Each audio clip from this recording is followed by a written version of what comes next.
Hey there, and welcome to Connect the Dots Learning Center podcast. I'm Stephanie Wagers, your host, and I'm so glad you're here. Whether you're a seasoned therapist, clinic owner, or just starting out, this podcast is your go-to spot for insights, tips, and stories that'll help you connect the dots in your practice.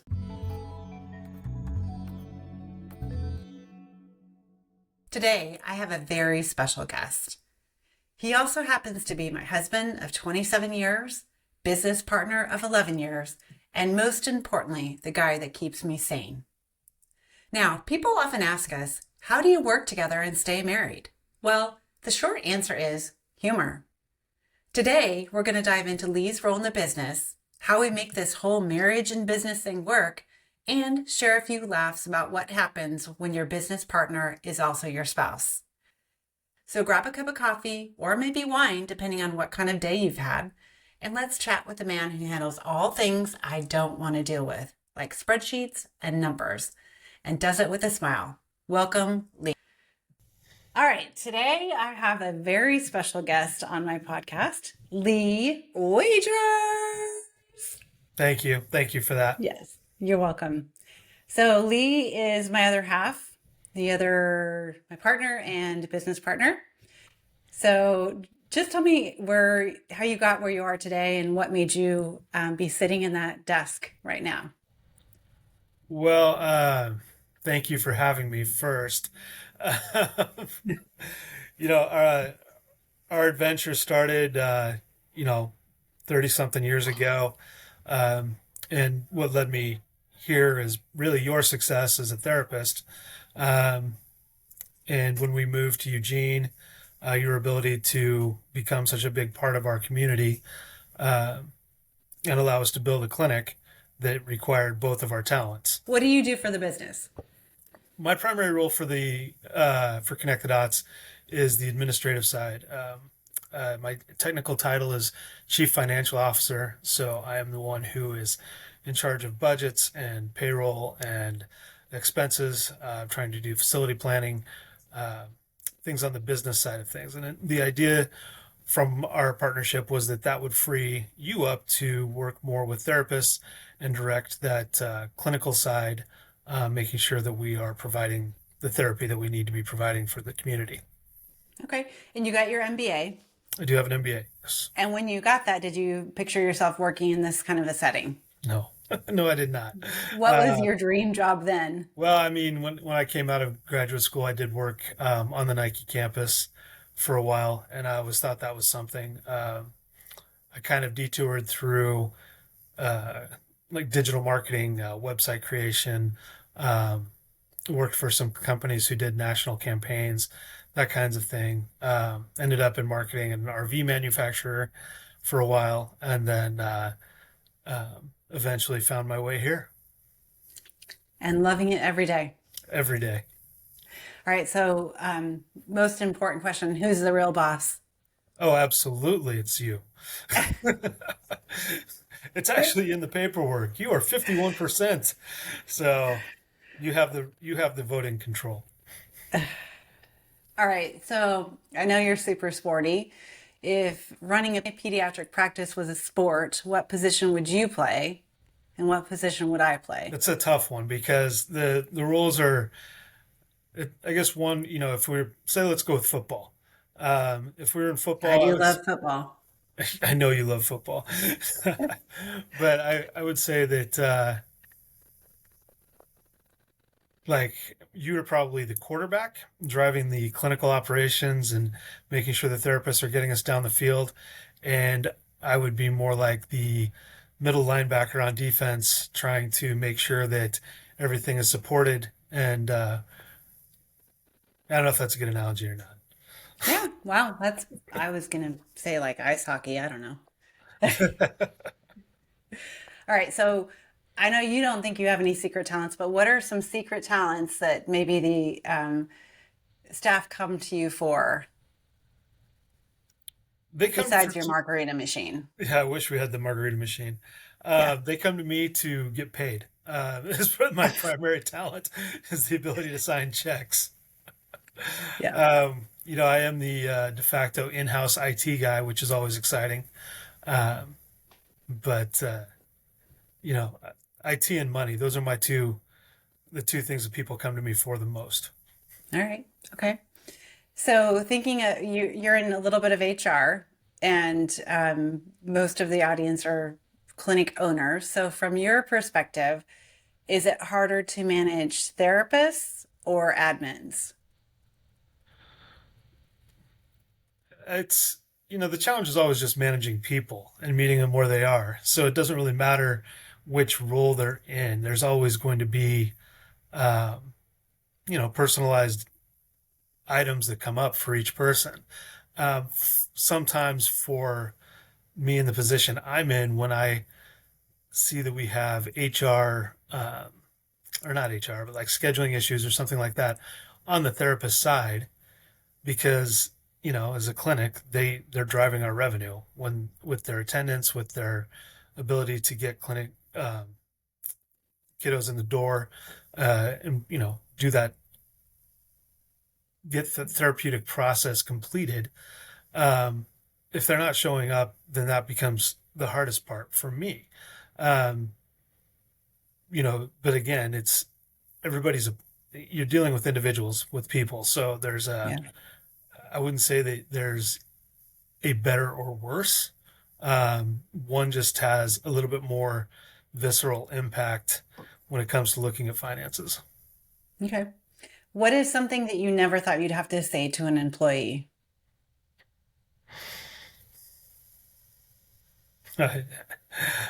You have to show up for work. Yeah, right. Well, there's that one. Um, it, there was a case where we hired somebody. They showed up for 2 days, and then they didn't show up for the next three, and we had to call and just ask, "Are you alive?" Because Yes, that was interesting. there had been no communication from them, and it just kind of, you don't it was an unexpected behavior, and it made me have to look at the zones. Which zone did it put you in? It pretty much put me in the red. Okay, what's one thing that you would like to change about the practice? And it doesn't have to be serious, but that you know would never fly by me. Well, the margarita machine has always been on the list.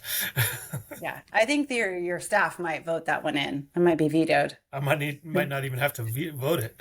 Oh, wait. Maybe more swag. I am That's your hidden, that is your hidden talent. What are I you wearing today? I'm wearing my Connected Dots vest, and then I'm And also wearing my Connected Dots softball shirt. So do you have underoos as well? I do not. Hmm. I Okay. was No. That was one of the vetoes earlier, was no granimals for full outfits. Okay, if we were to write a book about the clinic, what would the title be? This is going to be Drop watched it like it's publicly. hot. um, yeah, that's a tough one. Isn't it? Book title. What would it be? Misadventures in Pediatric Therapy. Okay. I was going to put Run While You Can, but I That actually crossed my mind. I can't think of the word I'm looking for, but there are lots of natural disaster titles that could probably be brought in. so thinking back to kind of all of our experiences, what one moment can you think of that you thought, "Oh, we should not work together?" Like a funny moment when like we either looked at each other and started laughing. Well, there there are many, um, but there are things that are said and heard around clinics that are inappropriate. Hmm. Uh, Usually by our clients, that they don't know what they're saying, but there are things that are inappropriate and maybe funny, that maybe shouldn't be celebrated too much, and sometimes we have a tendency to celebrate that too much. We find joy where we can. Yes, we do. I can remember the transition from wearing the mask to not wearing the mask. That was insane. We had, I don't know how many employees we had hired during the pandemic who we had literally never seen the bottom half of their face. Yeah. Yeah, that was crazy. All right, if you were gonna describe kind of just our clinic in general or just work at the clinic with three emojis, what would they be? Uh, I'm a big fan of the gold medal emoji right now for celebrating achievements. Okay. Um, I like the check mark emoji because it's a sign of getting things done. But honestly, the third emoji would probably be the poo emoji. I was gonna say if you don't throw in the poo emoji, Yeah, no, it's yeah, there's always a healthy dose of that that comes in through the course of business. yeah. So can you kind of describe a typical day for you? My head just goes to the numbers pretty much right away. My job is metrics in a lot of ways. I'm always looking at the bonus targets that we've set for our front desk, the bonus targets we've set for our therapists. In general, on a daily basis, I have a pretty good idea of what our cash flow is at any given moment.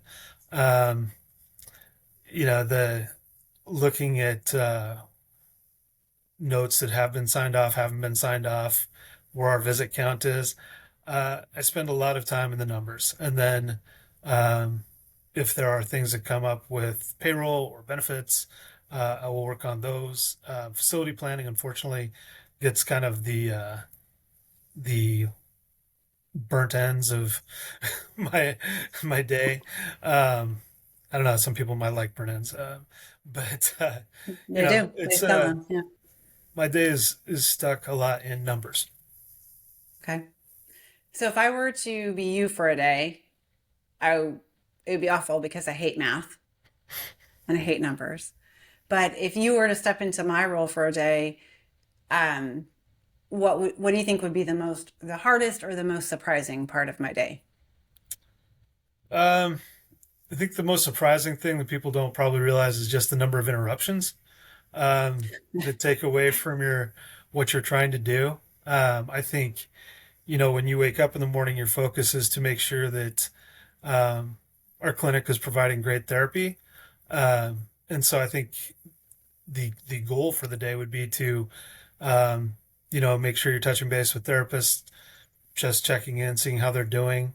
The focus on our clinic right now is really getting parental involvement and trying to get the engagement we need to um, make sure that the kids that we have on the schedule are coming in.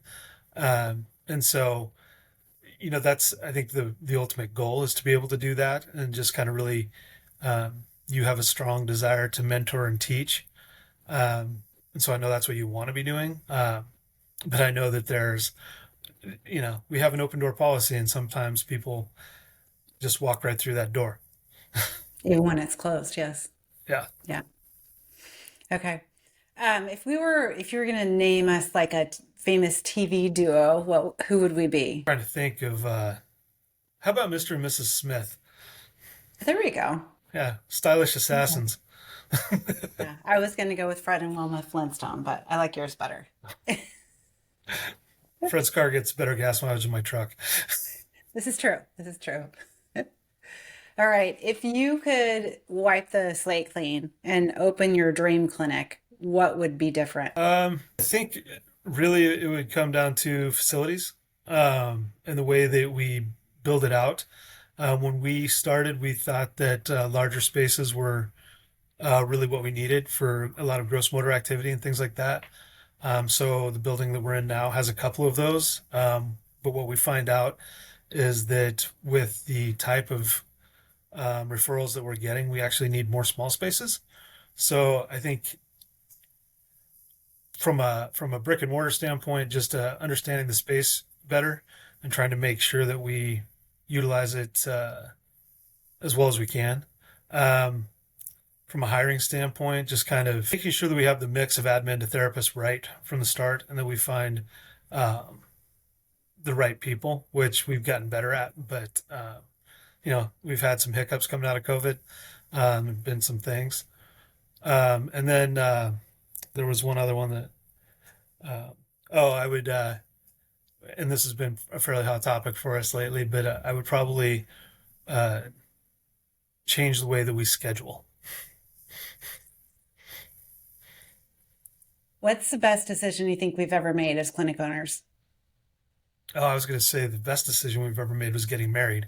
Oh, But, as clinic owners, the best decision we've ever made. I think for us, the best decision we've made was bringing in a clinic manager and support staff under that to kind of help us get out of the day to day a little bit. I mean, we're still here, so there's not 100% separation, but being able to delegate that front line, uh, like parent response or you know some of the issues that just vomit.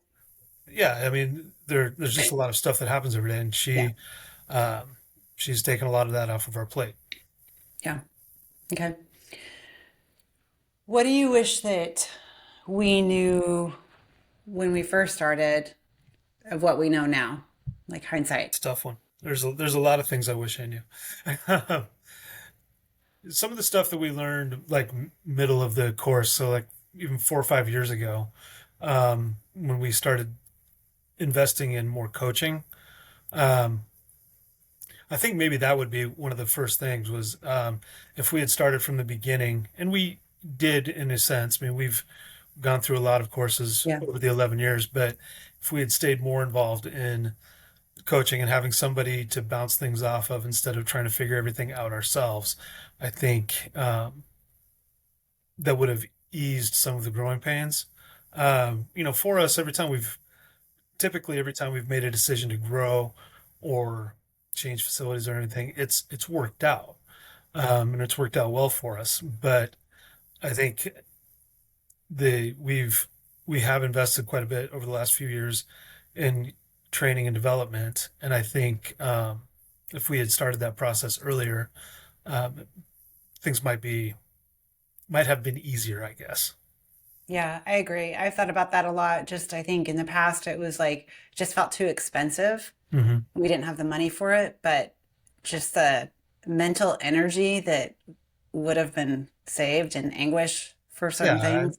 I mean, some of the coaching we're getting now, I mean, it's just kind of a basic thought process of investment versus expense.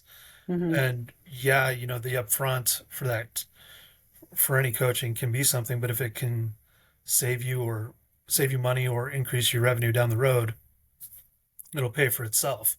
Um, that's just kind of a fundamental when you're looking at courses.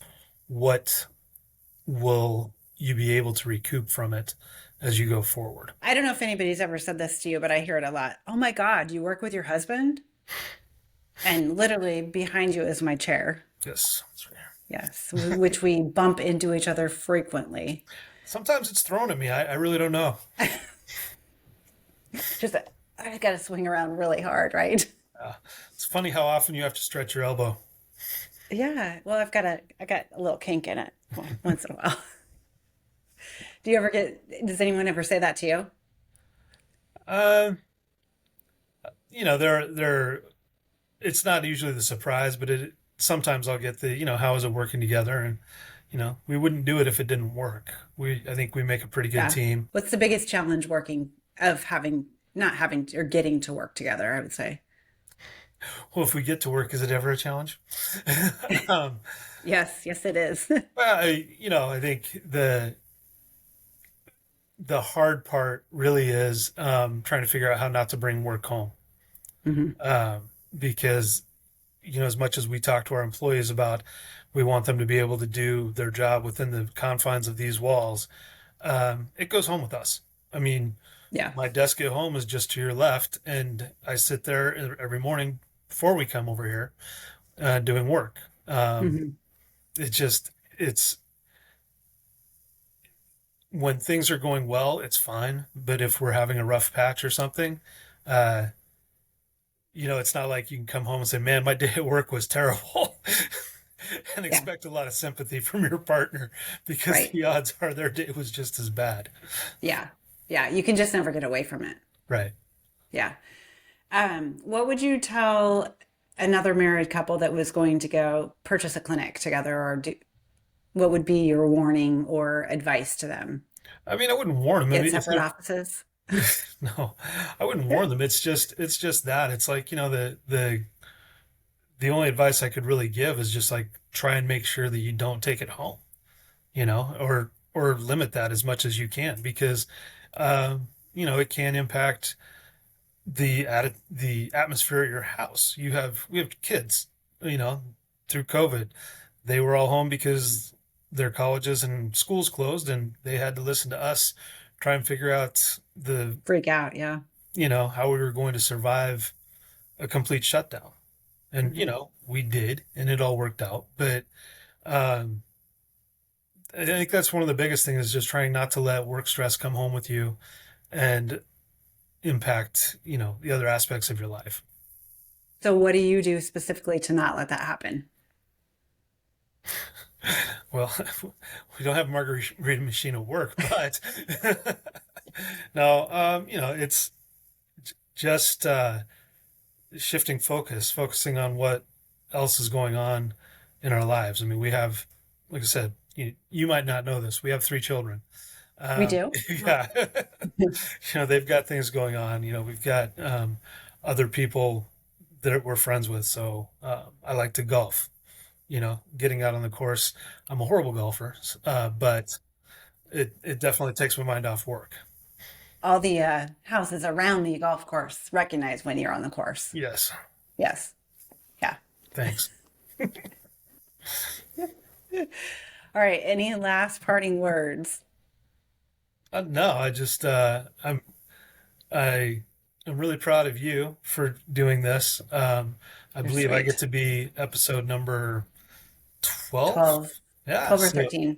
12 or 13. So you've got either the dozen or the baker's dozen Hmm. um, in the barn, and you've had great guests. I'm really thrilled to be included amongst the ranks of. Well, you are Lee Wagers. Yes, I am. I We're am Lee second to Majors. Lee Majors. And let's just get this really clear.